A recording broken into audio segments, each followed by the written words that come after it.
Doctor Upendra Prasad Singh, विभागाध्यक्ष, राजनीति विज्ञान विभाग, जमनीलाल महाविद्यालय हाजीपुर। आज मैं आप लोगों को राजनीति विज्ञान ऑनर्स के अंतर्गत संसदीय शासन प्रणाली के बारे में पढ़ाने जा रहा हूँ। संसदीय शासन प्रणाली क्या है? संसदीय शासन प्रणाली की परिभाषा क्या है? संसदीय शासन प्रणाली की विशेषताएं, संसदीय सरकार के गुण एवं संसदीय सरकार के दोषों के बारे में मैं आज पढ़ा रहा हूँ। संसदात्मक सरकार का आशय उस शासन पद्धति से है जिसमें संसद यानी व्यवस्थापिका सर्वोच्च होती है और कार्यपालिका उसके अधीन होती है। संसद विधि निर्माण की सर्वोच्च संस्था होती है तथा कार्यपालिका अपने समस्त कार्यों के लिए उसके प्रति उत्तरदायी होती है। कार्यपालिका के सभी सदस्य विधानमंडल के भी सदस्य होते हैं और वे संसद के विश्वास प्राप्त तक कार्यरत रहते हैं। अविश्वास प्रस्ताव पास होते ही कार्यपालिका को पद त्यागना पड़ता है। इस प्रकार संसदीय सरकार में कार्यपालिका व्यवस्थापिका के प्रति उसी प्रकार उत्तरदायी होती है जिस प्रकार एक कार्यवाहक अपने मालिक के प्रति उत्तरदायी होता है। उत्तरदायी के इसी सिद्धांत के कारण इसे उत्तरदायी शासन भी कहा जाता है।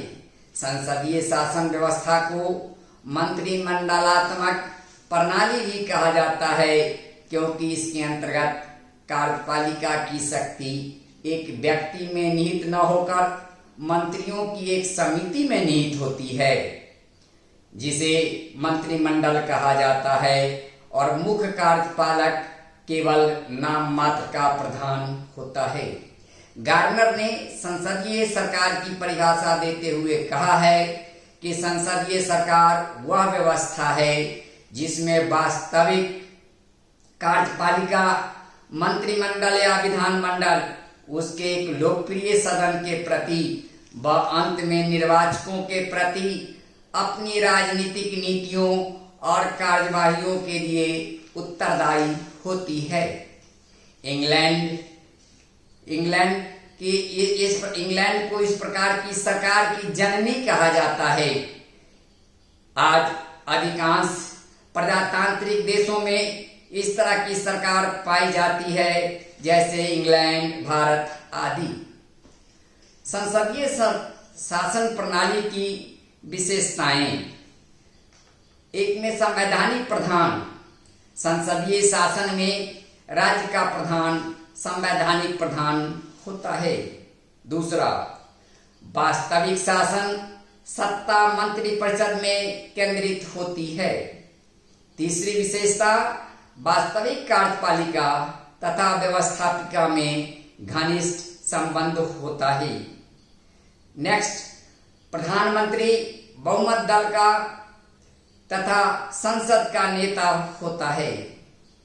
नेक्स्ट, मंत्रिपरिषद के सदस्यों में राजनीतिक एक रूपता पाई जाती है।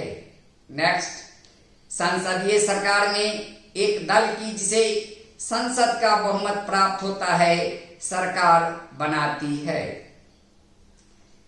नंबर 1, संसदीय सरकार के गुणों का हम वर्णन कर रहे हैं। सर्वप्रथम, व्यवस्थापिका तथा कार्यपालिका में समन्वय।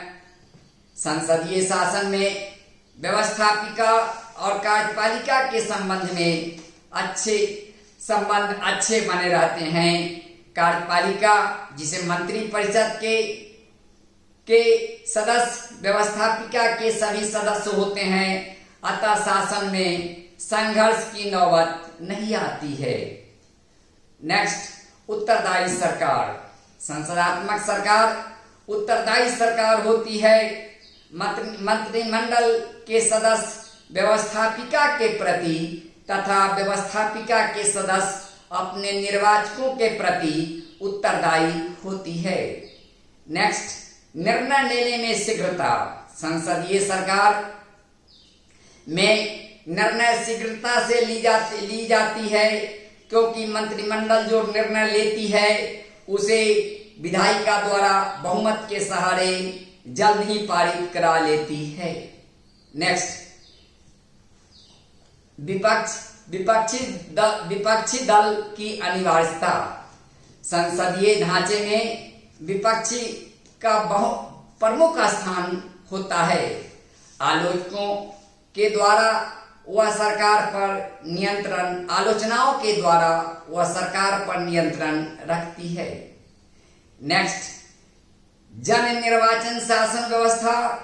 वास्तव में संसदीय सरकार में जनता का शासन होता है। जनता द्वारा चुने हुए प्रतिनिधि ही विधायिका और कार्यपालिका का निर्णय करते हैं। अतः जनता की प्रभुसत्ता के परिणाम स्वरूप ही संसदीय सरकार अस्तित्व में आती है। नेक्स्ट पॉइंट, योग्य एवं अनुभवी लोगों का शासन।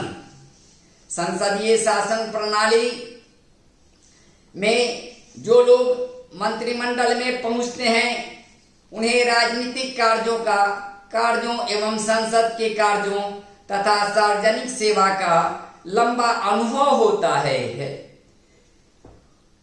अनुभवी तथा लोकप्रिय व्यक्ति को ही मंत्री बनाया जाता है। परिणाम स्वरूप शासन सुचारू रूप से तथा जनता के हित में होती है।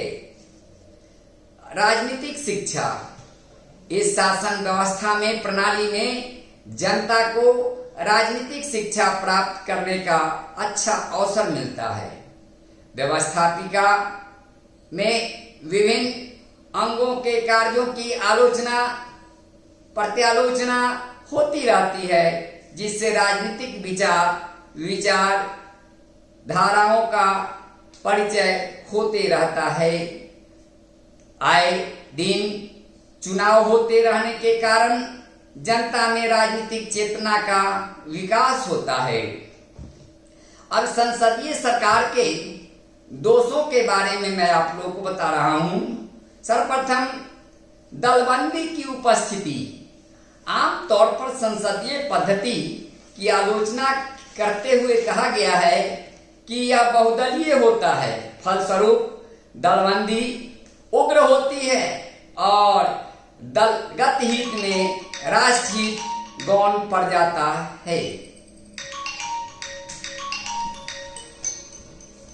संसदीय सरकार के दूसरा दोष यह है कि दुर्बल कार्यपालिका। मंत्रिमंडल अपने भविष्य हेतु विधायिका पर निर्भर रहता है, इसलिए वह कमजोर होता है। उसे विधायिका के सहारे काम करना पड़ता है। नेक्स्ट, अस्थायित्व। विधायिका अविश्वास प्रस्ताव के द्वारा सरकार को किसी भी समय गिरा सकती है, इसलिए संसदीय सरकार अस्थायित्व होती है।